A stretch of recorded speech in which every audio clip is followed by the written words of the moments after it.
I'm Harriette Van Spall, Associate Professor of Medicine from McMaster University, and I'm so delighted and honored to have Professor Michael Lincoff, the PI of the SELECT trial from Cleveland Clinic here at AHA 2023 to discuss the groundbreaking results of his trial. Welcome, Michael. Thank you. I really appreciate you having me. I'm so excited to talk to you about this trial. It's made a big buzz here at AHA. Tell us about the background evidence that informed your study question.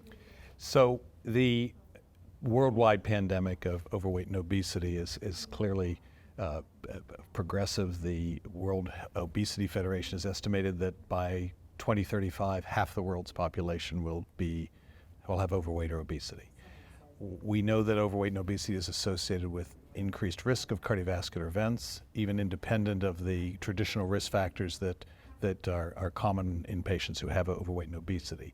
And yet, until now, no weight management strategy has been shown to reduce the excess risk of cardiovascular events in patients with overweight and obesity, and there have been trials and they've uniformly failed. The GLP-1 receptor agonists have been shown in patients with diabetes to reduce the risk of cardiovascular events. And these drugs reduce body weight, and hence they have indication for weight management. But no study up until this time has shown whether or not they would reduce the risk of cardiovascular events associated with overweight and obesity in patients who don't have diabetes. So that was the rationale for the SELECT trial, that the very potent and long-acting GLP-1 receptor agonist semaglutide would reduce the risk of cardiovascular events in patients who had overweight and obesity and pre-existing cardiovascular disease, and superimposed on standard of care, evidence-based standard of care for their cardiovascular disease, whether that would reduce their cardiovascular risk further. Why don't you share with us how these drugs work? So and that's the key question. So the weight, as you know, the GLP-1 is a gut hormone. There are receptors throughout the body, in the brain, in the gut, in the heart, vascular tissue, and pancreas. So the effects on glucose metabolism are related to gastric emptying, although there's tachyphylaxis after a while of that, but on the pancreas. But the effects on weight reduction are primarily central on the satiety center in the brain, and there are a number of other direct and indirect effects. So it's very interesting that this class, we can't really predict in many ways what mediators of benefit are and why it was interesting to test whether or not outside of that distinct setting of diabetes there would be cardiovascular benefit. So you tested the efficacy of semaglutide on patients who were overweight or obese, regardless of diabetes status, and your primary outcome was a composite of? Cardiovascular death, non-fatal myocardial infarction, and non-fatal stroke. Right. And then you had a very interesting analytic plan, I thought.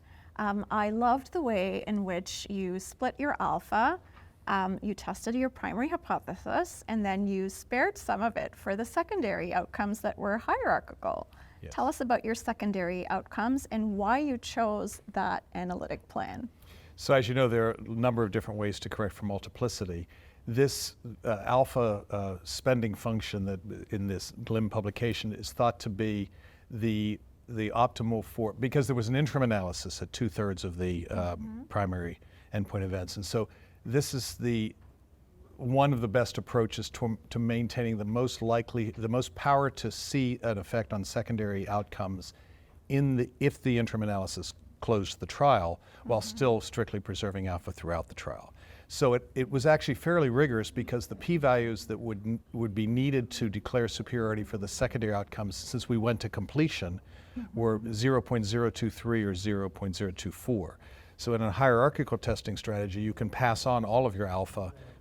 If your primary endpoint is successful, you can pass all that alpha onto the first secondary and then the subsequent secondaries as long as you're positive. But we couldn't pass on the 0.048 that we had for the primary.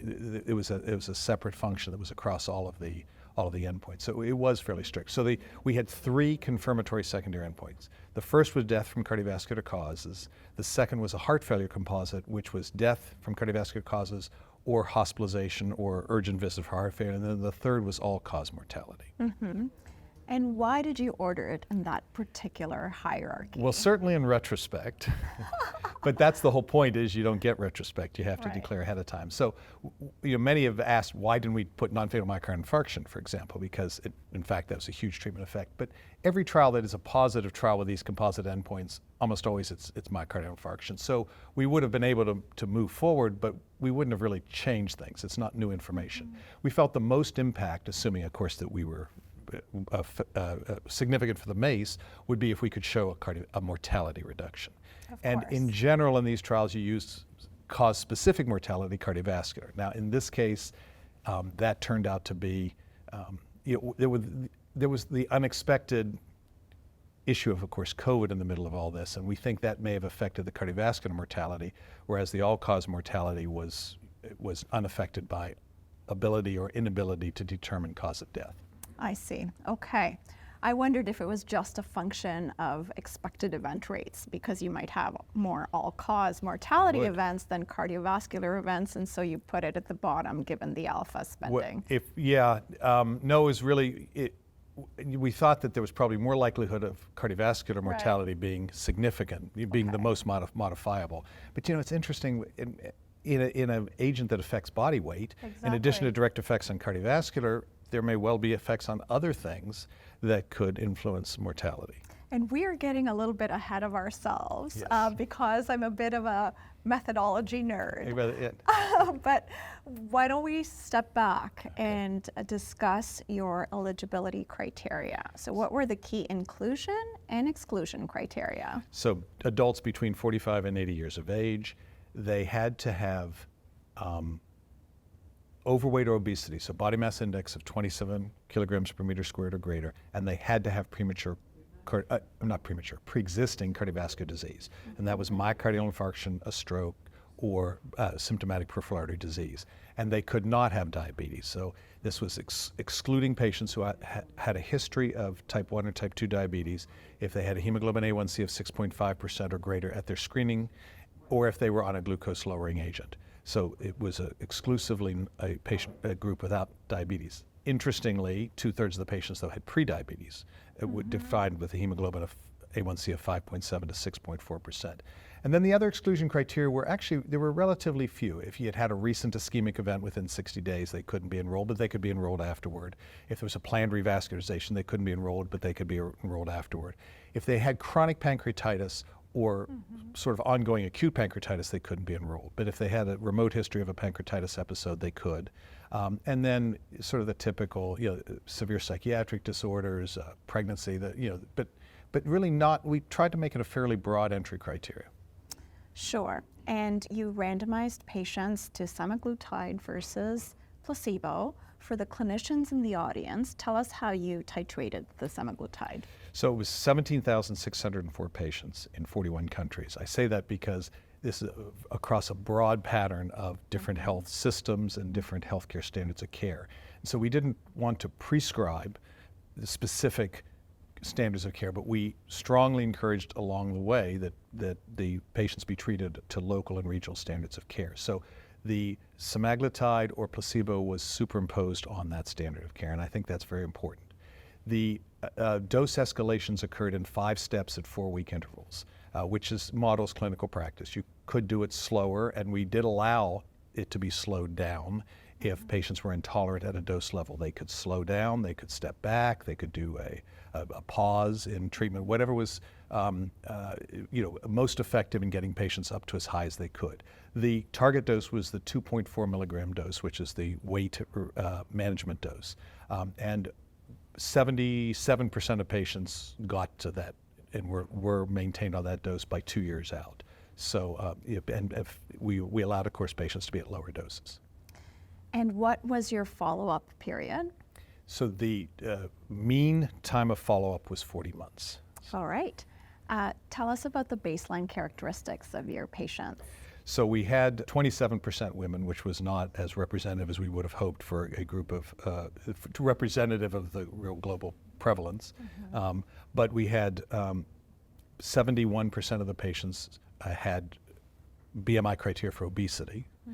2/3 had hemoglobin A1C criteria for prediabetes, as I mentioned, And we believe these patients were well treated. In a global trial, we had nearly 90% on statins. We had a baseline LDL cholesterol of 78 milligrams per deciliter. We had a baseline systolic blood pressure of 131 millimeters of mercury. So, and a large proportion were on antiplatelets, ACE inhibitors, beta blockers. It really, we believe it was a good model of a global practice pattern for management of heart disease, of cardiovascular disease. So high-risk patients who were well managed on standard medical therapy that's evidence-based. Tell us your primary results. So the primary endpoint occurred in 8% of patients in the placebo arm and 6.5% of patients in the semaglutide arm. Mm-hmm. So that's a hazard ratio of 0.80, a 20% relative risk reduction, and a p-value of well less than 0.001 for superiority of semaglutide. What was very interesting, the survival curves showed that there was divergence or treatment effect very early on, pretty much as early as you could look within the first weeks to months, which was different from the time course of maximum weight loss. So weight loss was not a principal endpoint of the study. It was a secondary endpoint, but of course that's of interest. But it took 65 weeks to reach maximum weight loss and then plateaued thereafter. And we were seeing a difference in the event rates between the two treatment groups much earlier than that, which goes into the speculation about what the mechanism is, but I think it's pretty clear that it's certainly not just the magnitude of weight loss. And I think that's important. And what drove that primary outcome? So the most effect was on myocardial infarction. So there was a 27-28% reduction in the risk of myocardial infarction. The component of cardiovascular death, which was the first of the confirmatory secondary endpoints, was 0.85, the hazard ratio. That did not reach the significance level required by this alpha spending function that we discussed earlier. So that stopped our superiority testing thereafter, but it was in the direction, as I say, with a hazard ratio of 0.85. Interestingly, stroke was, the effect was much less than, it was about an 8% reduction, which was not significant. And that is different, is distinct from the meta-analysis in particular of the trials of GLP-1s in diabetes, where stroke, if anything, was more affected in some ways than some of the other endpoints. So whether that's an interesting difference in susceptibility or risk in patients with diabetes and those who do not, or whether it's statistical chance, it's hard to know, but that was the least affected of the three components of the primary endpoint. But then, as I alluded to as we were talking about the hierarchy, all-cause mortality, the hazard ratio was 0.81, and the upper limit of the 95% confidence interval did not cross 1. But from a formal statistical sense, we can't call that a superiority. Of course, and so that was striking to me, and it speaks to the pleiotropic effects of the drug and the multiple organ systems that are affected by overweight or obesity and the mechanism of the drug. I also found it striking how all of the secondary endpoints and the surrogate endpoints showed a consistent treatment effect that favored the intervention. Would you like to tell us about some of those surrogate endpoints? Sure. So we looked at progression to diabetes, and I recognize that there are different. Some are more rigorous than others definitions of progression, i.e., that are you still on the drug? But the proportion of patients who crossed this hemoglobin A1C threshold of 6.5% was reduced by 75% in the patients who were receiving semaglutide. Similarly, of the third of patients in the trial who did not have prediabetes at baseline, the reduction was 70% in their risk of progressing on to have prediabetes. We saw a 3.3 millimeter mercury reduction net, placebo-corrected reduction in systolic blood pressure. If you think about the meta-analysis published in Lancet, 2 millimeters of mercury reduction is associated with a 5 or 7% reduction in vascular mortality. So 3.3 doesn't sound like a lot, but over the long term it can be. And again, these were treated patients. We saw 38% reduction in CRP, which is commensurate with what you get with statins, but these patients were on statins already, so that was additional. We saw reduction in triglycerides. There wasn't much difference in LDL cholesterol, by the way, but they were pretty well treated at the start. And then we had some composite endpoints that we're going to be looking into more. We had a renal composite endpoint and nephropathy, and that had a hazard ratio of 0.78 as well. So, We should also mention that the treatment effect on the primary composite endpoint was consistent across subgroups. Yes. Were there any subgroups that give you pause for concern that the drug may not be as efficacious? Yeah, actually, the opposite, and it also helps or hurts an interpretation of what the mechanism is. It was very consistent. So men and women, underlying baseline BMIs. So that was quite striking because the patients who were in the lower BMI categories of either overweight or class 1 obesity had as much of a treatment effect as those who were very heavy. So that again kind of raises the question of how much of this really is the reduction in body weight and how much is other effects. Whether or not they had prediabetes had no effect. So virtually we had a limited number of pre-specified subgroups, but everyone we did, they all looked the same.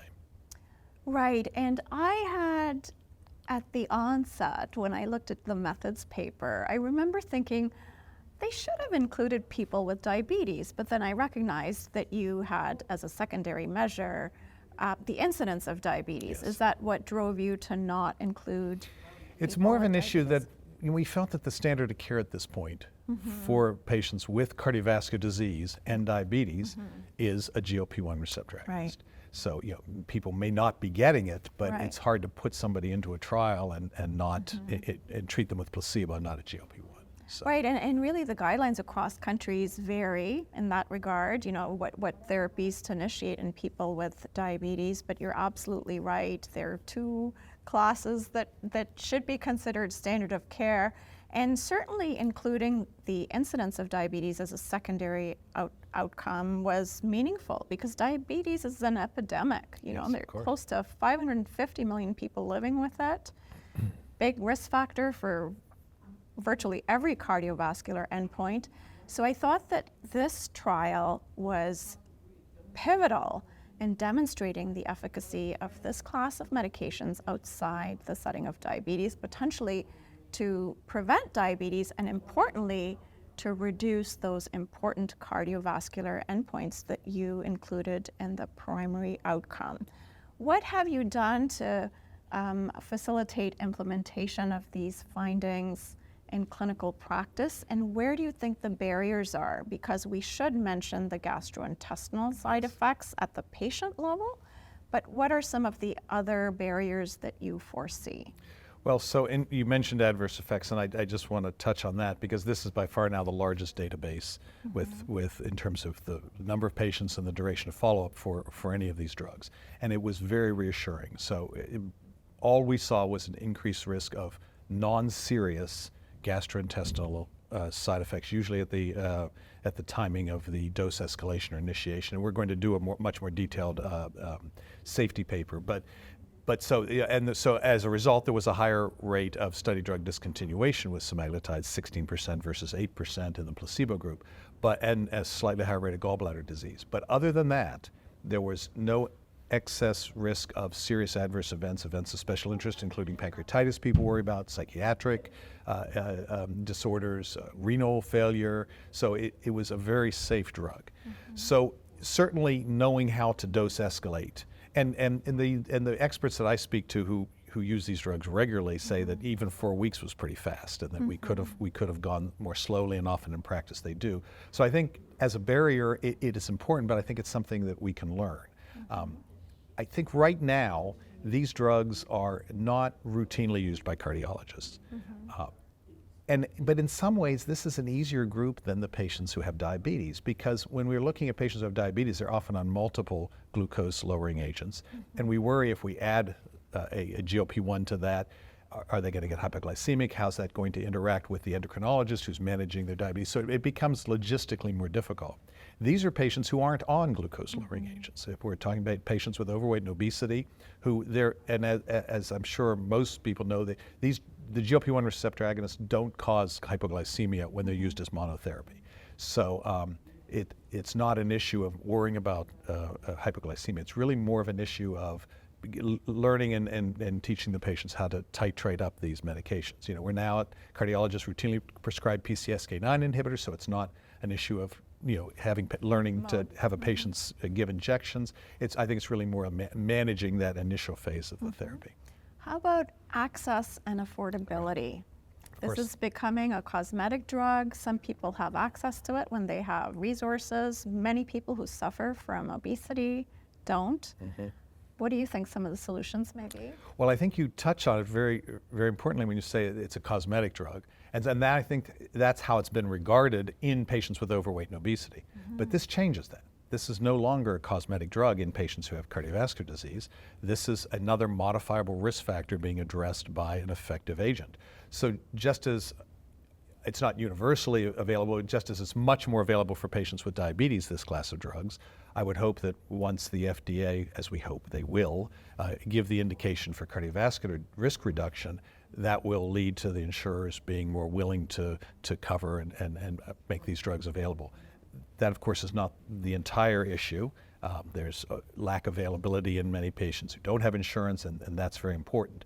We can hope over time, as other drugs become available, as other molecules that may not be as complex as peptides become available, that the prices of these will eventually go down. Unfortunately, we see this sort of life cycle with many of the new therapies, that it's prohibitive at the beginning, and then over time, we find ways to be able to make these accessible. Well, let me congratulate you on a beautiful trial that was executed so thoughtfully and will surely change practice. It was such a pleasure to have you. Thank you for discussing your findings with us. My pleasure. Thank you very much.